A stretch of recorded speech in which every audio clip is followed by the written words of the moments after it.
"Nice cosplay, Grandpa." The words, sharp and dripping with condescension, sliced through the quiet hum of the electronics store. Arthur Jenkins, a man whose silver hair and slightly stooped shoulders spoke of many winters, flinched almost imperceptibly. He clutched the small velvet-lined box in his worn hands a little tighter. Inside, nestled against the faded fabric, were medals, not bottle caps, medals earned in blood and bravery.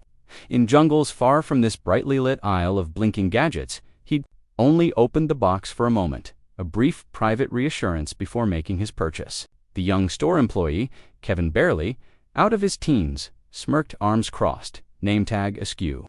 "Seriously, what are you supposed to be? Some kind of retired space ranger?" Arthur's jaw tightened, but he simply closed the box. His voice, when it came, was quiet, raspy with disuse, and something deeper, something that hinted at old pains. "They are not for play, young man." The dismissal in Kevin's eyes was absolute. This old man in his threadbare coat and scuffed shoes was a nobody, a relic. What could he possibly know of honor or sacrifice? If you believe every scar tells a story and every medal holds a memory, type honor in the comments below. Arthur Jenkins had seen more sunrises over battlefields than Kevin had seen birthdays. He'd served 3 tours a lifetime ago in places that were now just faded lines on a map for most. But the memories, the faces of his brothers in arms, the echoes of gunfire, the scent of cordithos remained vivid, etched into his soul. Now, he lived a quiet life in a small, sparsely furnished apartment. His pension barely covered rent. And necessities, his only companions were the ghosts of his past, and a fierce, unyielding sense of duty that had never quite faded, even as the world around him seemed to forget the sacrifices of his generation. He didn't speak of his service. The medals, usually tucked away in a drawer, were a private testament not for public display. Today was an exception. Today was an anniversary, a solemn one, and he needed a new data Kabbalah, specific kind, to transfer some old photos from a failing hard drive, photos of men who never came home. That's why he was here, enduring this assault on his dignity, his past, his very being. Arthur wasn't looking for accolades. He never had. He'd been a Sajunta leader of men who trusted him with their lives, and he'd carried that burden with a quiet fortitude that defined him even now, decades later. In the sterile aisles of future tech, after the wars, he'd tried to melt back into civilian life, but the world had moved on, at a dizzying pace, grown louder, faster, and somehow profoundly less patient with the quiet echoes of the past. He'd worked a series of unassuming jobs: night watchman, school janitor, library assistant, anything that allowed him to exist on the periphery, to manage the invisible wounds that throbbed with a persistence physical ailments rarely matched. The electronics store, Future Tech, was a cacophony of beeping games, blaring oversized televisions, and the impatient chatter of customers. It felt utterly alien to him, a universe removed from the silent discipline and stark realities of his former life. Kevin, the employee with the dismissive smirk, epitomized this new world's slicked-back hair, an air of effortless superiority that seemed entirely unearned, and a profound lack of curiosity about anything that didn't involve a glowing screen or a social media feed. Arthur had approached him politely, his voice soft, asking for assistance in finding the specific cable he needed. Kevin had initially ignored him, his thumbs a blur across his phone screen, before finally deigning to acknowledge the older man with an exasperated sigh that spoke volumes. It was then, as Arthur fumbled with the old velvet box to show a slip of paper on which he'd written the cable, typed, that Kevin had caught a glimpse of the medals. The sneer had been instantaneous. "What you got there, Pops? Your bingo winnings." Kevin had jeered, his voice loud enough for nearby shoppers to glance over, before escalating to the cosplay comment that still hung in the air like a foul odor. Arthur felt a familiar coldness seep into his bones, the kind that used to herald incoming fire. But this was a different kind of battle, one fought with restraint, with the heavy armor of dignity forged in crucibles Kevin couldn't imagine. He simply needed the cable.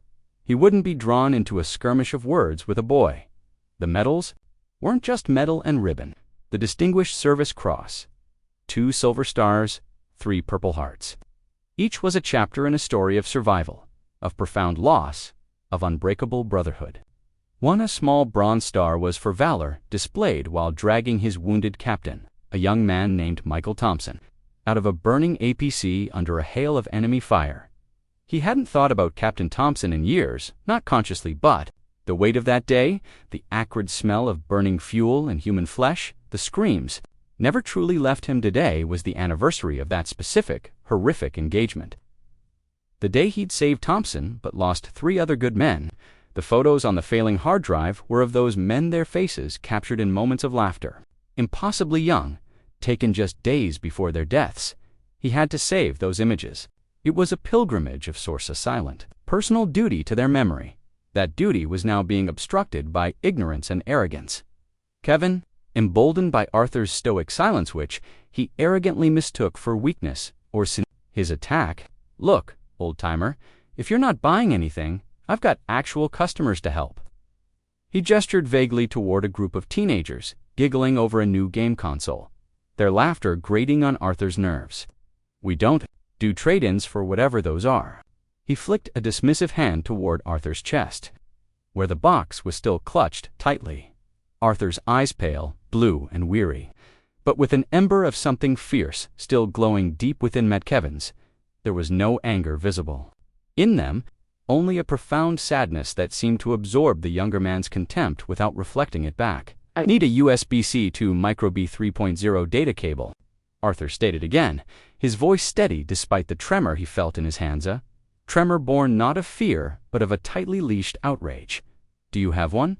Kevin rolled his eyes, dramatically a performance for any watching colleagues or customers. "Aisle 7, but you'll probably need a magnifying glass to read the labels, or maybe one of your Space Ranger buddies can scan it for you." He snickered, clearly proud of his wit, which felt like sandpaper on Arthur's raw nerves. A nearby customer, a woman in her 40s with an expensive handbag, looked up, frowning momentarily at Kevin's disrespectful tone, but then quickly looked away, her face settling back into an expression of polite disinterest. Get involved. This was the modern way, Arthur knew. Indifference was a shield, a comfortable buffer against the unpleasantness of others' troubles. He'd seen it on a grander scale in the halls of bureaucracy, in the averted gazes when he'd sought help for his fellow veterans struggling to navigate a world that had largely forgotten them. It was a smaller, pettier version here in future tech, but it stung nonetheless. A fresh wound laid over old scars. He ignored Kevin's jab and made his way slowly toward aisle 7, the echoes of the teenagers' laughter mingling unpleasantly with Kevin's pleased chuckle at his own perceived cleverness. The aisle was a bewildering forest of wires and connectors, packaged in hard, unyielding plastic that would require shears or, perhaps, a small miracle to open. His eyesight wasn't what it used to be, and the tiny print on the packages swam before his eyes like enemy insignia in a haze of smoke.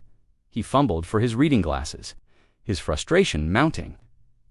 This simple task, this small, personal pilgrimage to save the faces of his fallen friends, was turning into an agonizing ordeal. The fluorescent lights of aisle 7 hummed, each package a clone of the next. Arthur's hands gnarled from age and old, half-forgotten injuries sustained in places Kevin had only seen in video games, struggled with the slippery plastic. He could feel Kevin watching him from the end of the aisle, a predatory smirk playing on his lips. It wasn't just about finding a cable anymore. It was about enduring this casual cruelty, this dismissive erasure of a life lived in service, a life of consequence. He found what he thought was the right cable, but the packaging was dense with technical jargon he couldn't decipher. He needed to be absolutely sure. The old hard drive was fragile. He turned, intending to ask another, hopefully more helpful employee. But Kevin was already approaching, his earlier amusement replaced by a growing, visible impatience. "Still here? I thought you'd have beamed up to your mothership by now." Kevin's earlier taunt, cruder, this time more openly hostile, landed like a physical blow.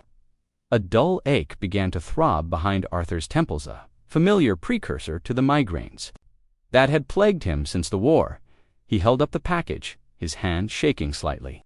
"Is this compatible with a standard laptop for transferring photos from an older model external hard drive?" Kevin snatched the package from Arthur's hand with an impatient grunt.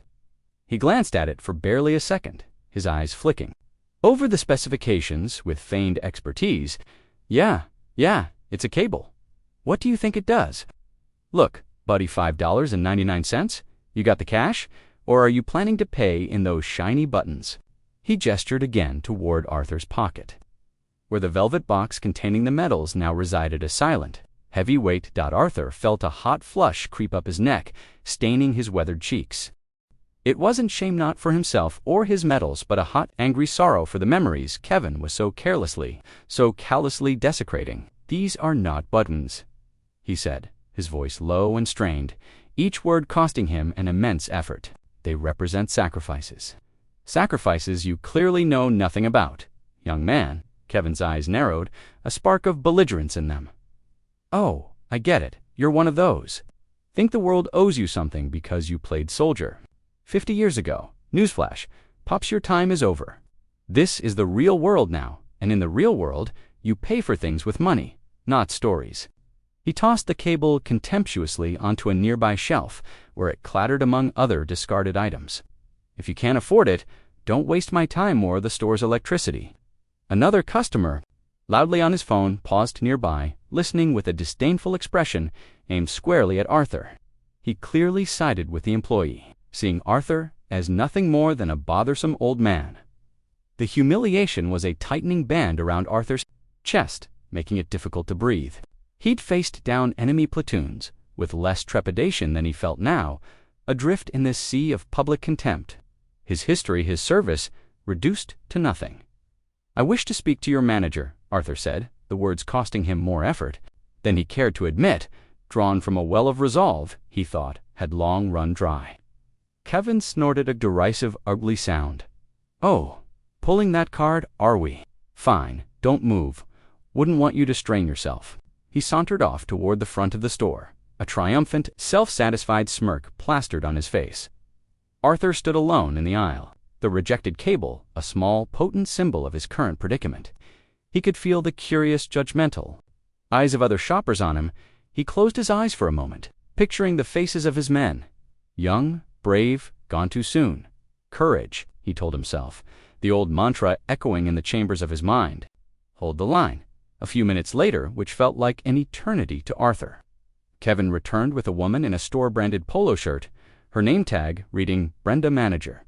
She had a harried, impatient expression and tapped a pen restlessly against a clipboard she carried like a shield. Yes, Kevin says you have a problem.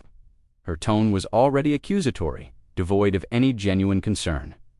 Kevin, standing slightly behind her, chimed in eagerly. He's been loitering for half an hour. Harassing me about some old medals he says are real, and now he's complaining because I won't let him trade them for a cable. He's probably just trying to cause trouble. Brenda looked Arthur up and down, her gaze lingering on his worn coat, his scuffed shoes, and the slight tremor in his hands. Her expression hardened, confirming Arthur's fears. Sir, this is a retail establishment, not a pawn shop or a museum. If you're not making a purchase, I'll have to ask you to leave. We have a policy against soliciting or causing disturbances. To our valued customers, Arthur felt the last vestiges of his hard-won composure begin to fray.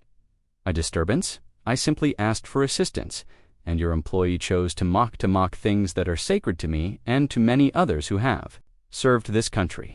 Brenda's eyes were cold, her expression unwavering. Sacred, sir. They're bits of metal.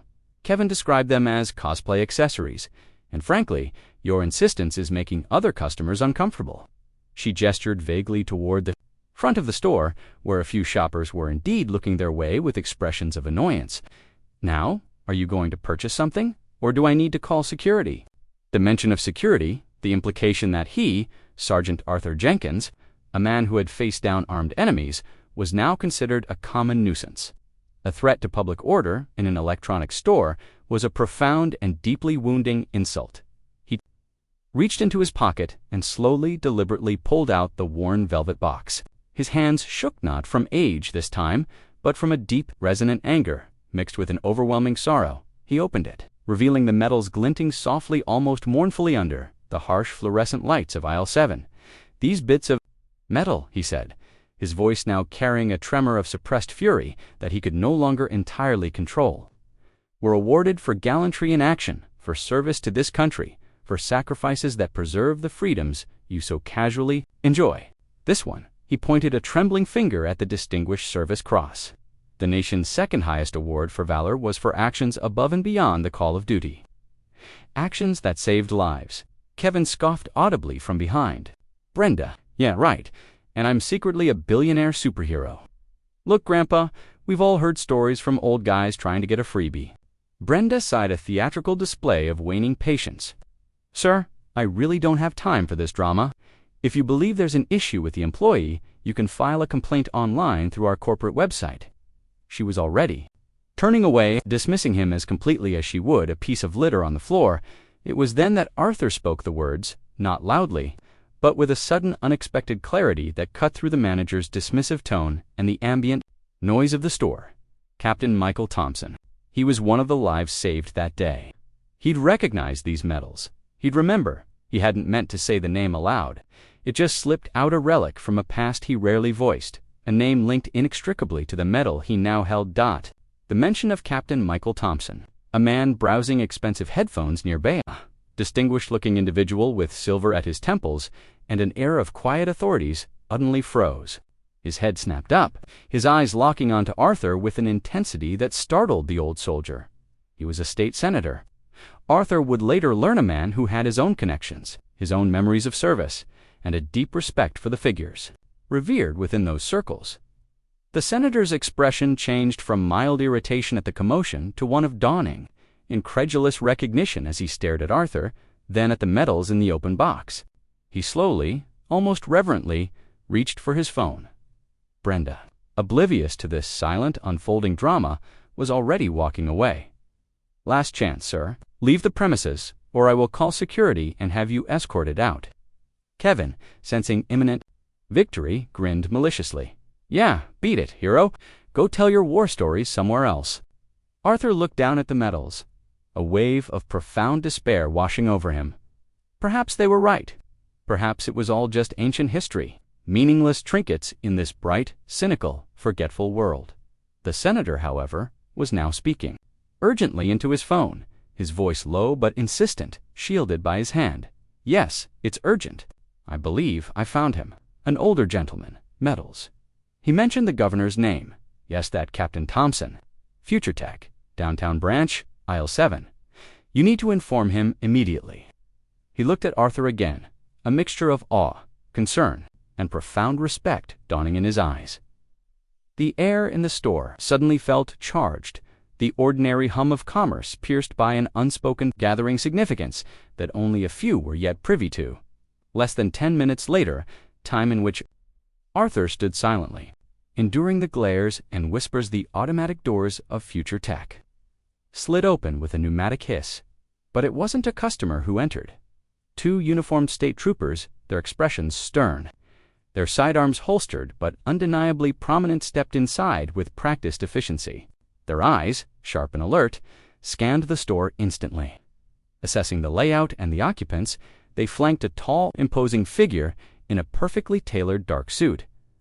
Governor Michael Thompson, his face familiar from countless news broadcasts, campaign posters, and official portraits, was etched with a gravity that silenced the nearest shopper's mid-sentence. Kevin, who had been preening near the front counter, basking in what he perceived as his triumph over the old man, felt his smirk freeze and then melt away as he recognized the governor. His jaw literally dropped, his face paling to a sickly white. He looked as if he'd seen a ghost or perhaps his own impending doom. Brenda, who was berating another staff member near the service desk for some minor infraction, turned at the sudden, unnatural hush that fell over the entire store. Her eyes widened in disbelief, her clipboard clattering unheeded to the polished floor. The governor's gaze swept the aisles, sharp and focused, like a hawk spotting its prey, until it landed on aisle 7, where Arthur still stood, a solitary, stooped figure, the velvet box of medals still open in his trembling hands. The senator, who had remained discreetly nearby, pretending to examine a display, a subtle nod, a slight inclination of his head, Sirius softened with an emotion that looked like profound respect and something akin to stunned disbelief. He began to walk purposefully toward aisle 7. His movements decisive, his troopers falling into step slightly behind him, their presence radiating an unmistakable aura of authority. The few customers who hadn't already frozen in place now did so, their conversations dying in their throats, their shopping baskets forgotten. The only sounds were the rhythmic, confident footfalls of the governor and his escort on the polished linoleum floor and the distant, tinny music from a forgotten advertising. Displayed, it was a scene of such stark, unexpected authority that the very air seemed to crackle with anticipation, a sense of impending drama. Arthur, lost in his somber reflections, looked up, startled by the sudden stillness and the approaching figures. He blinked, unsure if his old eyes were deceiving him. If the stress and humiliation had finally conjured a phantom from his past. The man walking toward him, he looked familiar, but older, much older. Lines of responsibility and command etched deeply around his eyes and mouth. Kevin felt a cold sweat break out on his forehead, trickling down his spine. This was not happening. Governors didn't just walk into future tech. Not like this, not with armed state troopers. He tried to swallow, but his throat was painfully dry. He glanced desperately at Brenda, whose face had gone from disbelief to a pale, sickly green. She looked like she was about to be physically ill. Her earlier arrogance completely deflated. The other employees, who had previously been snickering along with Kevin, or pointedly ignoring Arthur's plight, now stood like statues, their faces a mixture of raw fear and utter dumbfounded bewilderment. The entire store had become a tableau of suspended animation, every eye fixed on the approaching governor and the old man in the threadbare coat. The contrast was staggering, almost surreal. The pinnacle of state power, exuding authority and importance, striding with purpose toward a man who, just moments before, had been treated as less than nothing, a piece of refuse to be swept away. The shoppers, too, were transfixed, mobile phones slowly, almost surreptitiously emerging as they realized they were witnessing something extraordinary, something far beyond a typical retail dispute. The very atmosphere of future, usually mundane and commercial, was now charged with an almost unbearable tension, thick with unspoken questions and a dawning sense of awe. Governor Thompson stopped a few feet from Arthur.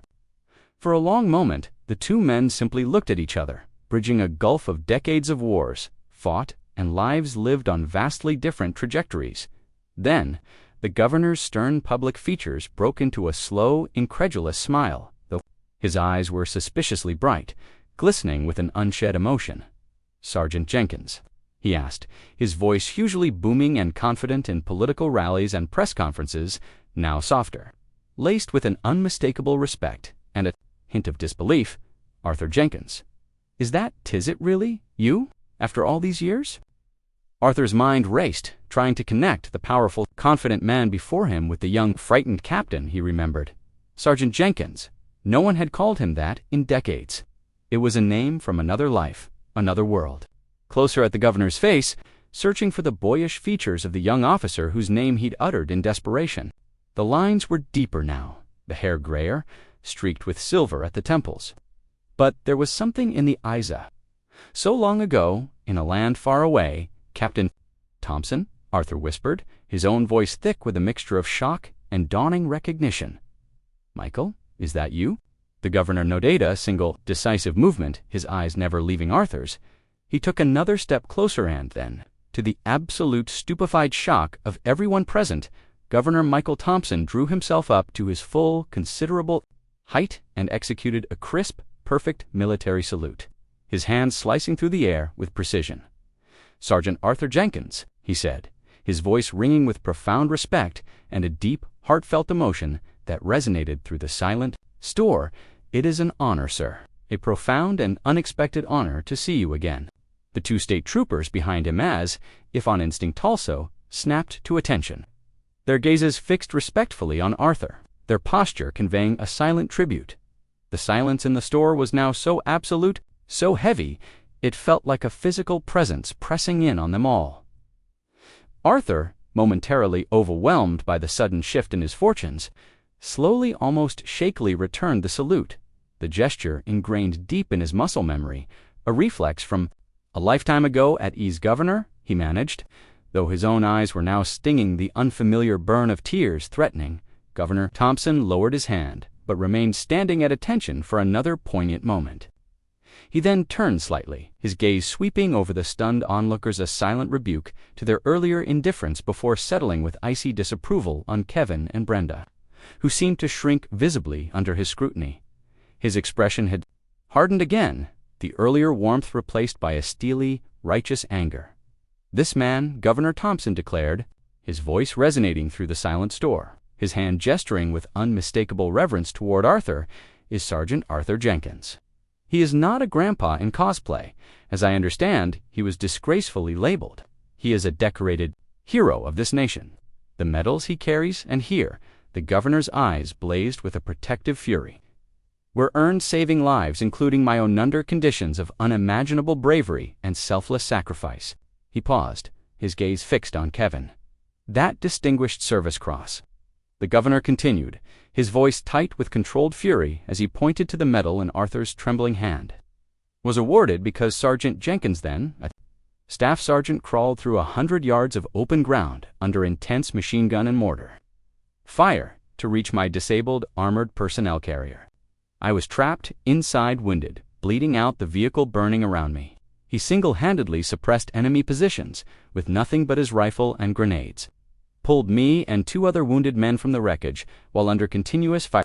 Then, despite being wounded himself by shrapnel, established a defensive perimeter and held off enemy assaults until reinforcements could finally arrive." He paused again, letting the weight of his words sink into the horrified silence of the store. 3 other brave men in my command didn't make it out that day. I wouldn't be standing here as governor. I wouldn't be standing here at Olive, not for his extraordinary courage and his refusal to leave any man behind. He paused again, letting the weight of his words sink into the horrified silence of the store. Those silver stars, for separate acts of conspicuous gallantry, each one a testament to his bravery. Those purple hearts, 4 wounds taken in direct combat while refusing evacuation, choosing instead to stay with his men. Every single piece of metal in that box tells a story of heroism that people like you, his eyes bored into Cavanagh, then Brenda, can't even begin to comprehend, let alone have the audacity to mock. The senator who had made the call nodded slowly, a grim, vindicated satisfaction on his face. The air was thick with the unvarnished, truth-raw and undeniable a truth that shamed the petty cruelties Arthur had endured. Kevin's face was ashen, drained of all color. The smirk, the arrogance, the casual cruelty, all of it had vanished, replaced by a raw, gaping terror that contorted his features. He looked from the imposing figure of the governor to the quiet, dignified old man he had tormented, then back to the governor, his mouth opening and closing like a landed fish.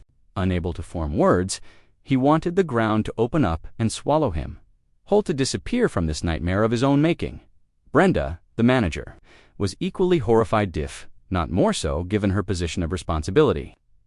Her professional composure had shattered completely, leaving behind a woman visibly shaking, her face a mask of disbelief and dawning shame. She wrung her hands, her earlier dismissiveness now a source of burning, unbearable regret. "Governor, I had no idea," she stammered, her voice barely a squeak, a pathetic whimper in the face of such monumental authority and revelation. We have policies, I assure you," Governor Thompson cut her off with a sharp, dismissive wave of his hand, his patience clearly at an end.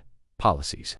Your policy should be respect, madam. Respect for your elders. Respect for those who have served this nation. Respect for basic human dignity." His voice, though not shouting, carried the full weight of his office and his profound personal outrage. It cracked like a whip in the silent store. "Your employee here?" He gestured contemptuously toward Kevin, who flinched as if physically struck. Didn't just show a lack of respect, he showed an appalling, unforgivable ignorance and a disgusting level of arrogance. He mocked a man whose boots he isn't worthy to polish, let alone judge. Kevin visibly winced, his eyes darting to the floor, unable to meet anyone's gaze. He looked like he might actually cry from shame and fear. I'm sorry," he whispered, the words barely audible, choked with remorse. "I didn't know. I just thought he was just some old guy, you thought?" The governor thundered, his patience clearly exhausted, his voice rising in volume. "You didn't think at all? You judged a man by his coat, by his age, by your own pathetic prejudices. You saw what you wanted to see in old man, easily dismissed. A target for your cheap ridicule. You didn't see a hero. You didn't see a man who has given more for this country for the freedoms you take for granted than you could ever repay in 1,000 lifetimes. He turned back to Arthur, his expression softening once more into one of deep concern and affection.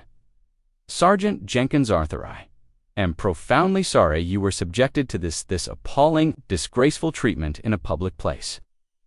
On behalf of the state, I represent Tand as a man who owes you his life. I apologize from the bottom of my heart. Arthur, still reeling from the sudden dramatic turn of events, simply nodded, a lump forming in his throat, making speech impossible. For a moment he looked at Kevin, who was now staring at the floor, shame radiating from him in palpable waves. He saw not a monster, but a foolish, ignorant young man who had just learned a very harsh, very public lesson. The other customers in the store were now murmuring amongst themselves, their earlier indifference or mild annoyance replaced by expressions of awe. Arthurand clear, undisguised disapproval toward Kevin and Brenda. Several were discreetly filming the extraordinary scene with their phones, no doubt already envisioning the viral potential. One older woman who had earlier tutted impatiently when Arthur was struggling in aisle 7 now had tears welling in her eyes. "We should all be ashamed," she said to the person next to her, loud enough for Brenda and Kevin to hear clearly. Letting something like this happen. Brenda's face crumpled further. "Governor, please," she pleaded, her voice trembling. "This is a terrible mistake, a misunderstanding. We value our veterans. We even offer a military discount." The governor's eyes were like chips of ice. "A discount? Is that what you think this is about, madam? A 10% saving on a data cable? This is about honor. This is about decency. This is about ensuring that the men and women who risked everything for our freedoms are treated with the dignity they have unequivocally earned, not with scorn and ridicule, by ill-mannered children who happen to be wearing your store's name tag." His gaze flickered back to Kevin, pinning him in place. "You, young man, have a lot to learn about life, about respect, and about the sacrifices that allow you to stand here so comfortably and insult your betters. I hope, for your sake, today is the first day of that education." Kevin finally looked up, his eyes red-rimmed and filled with genuine remorse. "I am so sorry, sir," he said, this time looking directly at Arthur, his voice cracking. "Truly I was an idiot, a complete and utter fool. There's no excuse for how I treated you." Arthur looked at the genuinely contrite, tear-streaked face of the young man and felt something other than anger or vindication. He saw a flicker of horrified understanding dawning in Kevin's eyes, painful but necessary awakening from a shallow, self-absorbed existence. He gave a slow, deliberate nod. Apology accepted. "Son," he said, his voice quiet but firm, carrying the weight of experience. "Learn from this. Let it make you a better man." Governor Thompson put a supportive, comforting hand on Arthur's shoulder. "Sergeant Arthurwood, you allow me the honor of purchasing that cable for you, and perhaps, if you have the time and inclination, we could get a cup of coffee. It's been far too long. I have so much to thank you for, so much I never got the chance to say properly after they airlifted me out." Arthur's eyes welled up, the unshed tears finally threatening to spill. "I'd like that very much. Michael," he said, using the governor's first name with a familiarity that bridged the decades and the vast disparity in their current worldly stations. The governor smiled a genuine warm smile that reached his eyes. He then turned to Brenda, his tone still stern but slightly less volatile. "The immediate crisis having passed, Madame Manager," he said, "I trust Future Tech will be reviewing its customer service training protocols, particularly concerning how to treat senior citizens and our honored veterans. Perhaps some intensive sensitivity training for your entire staff is in order. I also expect a formal written apology to Sergeant Jenkins from your corporate office and a public statement addressing this incident." Brenda nodded vigorously, her face still pale but now etched with a grim determination to make amends. "Yes, Governor. Absolutely. We will take immediate action, Mr. Jenkins." She turned to Arthur, her voice filled with a newfound if belated respect. "I am so deeply sorry for the distress and humiliation this has caused you." Arthur simply nodded again, a quiet dignity about him. He had not sought special treatment, only common courtesy, and a measure of respect. The governor's aide, who had entered discreetly behind them, quickly and efficiently handled the acquisition of the correct data cable. As governor, Thompson and Arthur Jenkins walked toward the exit, the two state troopers flanking them protectively. The customers in the store spontaneously erupted into applause. It started with one or two people, then spread like a wave of heartfelt ovation, of respect and appreciation washing over the old soldier. Arthur, unaccustomed to such public attention, looked slightly embarrassed, a faint flush rising on his cheeks, but also deeply moved, a small, weary smile touching his lips. Then go, his face a mask of profound remorse, a biting sense of shame that he knew would stay with him for a very long time. He'd learned a lesson today, one far more valuable and impactful than anything, about the quiet heroes who walk among us, unassuming and often forgotten, and about the critical importance of looking beyond the surface, beyond appearances, before passing judgment. Later that week, as news of the incident spread like wildfire through social media and local news outlets, Future Tech's corporate headquarters issued a full public apology and announced a new nationwide initiative to partner with veteran support organizations. This included mandatory comprehensive sensitivity training for all employees, focusing specifically on respectful and dignified engagement with veterans and senior citizens. Kevin, surprisingly, wasn't immediately fired. Brenda, after a long and very frank talk with him, and seeing the genuine remorse in his eyes, decided that true learning often came from facing consequences and having the opportunity to make genuine amends. He was, however, reassigned to the stockroom for several months and, as a condition of his continued employment, required to volunteer at a local veteran center every weekend. It was there, listening to the stories of men and women like Arthur Jenkins, surrounded by the quiet dignity of those who had served, that Kevin truly began to understand the depth of his ignorance and the true, profound meaning of service, sacrifice, and honor. He never forgot the day the governor walked in, not because of the spectacle or the fear, but because of the quiet, unwavering dignity of the old soldier he had so cruelly and carelessly misjudged. So it was that Arthur Jenkins, a man who sought no accolades and expected little from the world, finally received a small measure of the profound respect he was due, not in a grand parade or a formal ceremony, but in the hushed, brightly lit aisles of an ordinary electronics store. The unexpected intervention of Governor Michael Thompson not only vindicated Arthur's honor, but also served as a stark, unforgettable reminder to all who witnessed it, and all who would later hear of it through viral videos and news reports, that heroes don't always wear capes or uniforms, and courage doesn't fade with age or fray with worn clothing. The manager, Brenda Chacon, to her core implemented sweeping changes in her store, ensuring that a culture of genuine respect and empathy became paramount, not just a policy in a handbook.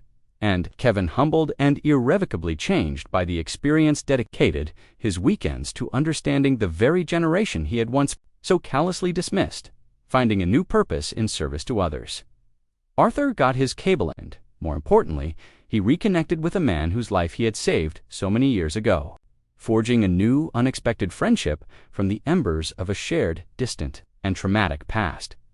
The true lesson here is one that resonates through generations, timeless truth often forgotten in our fast-paced, superficial world.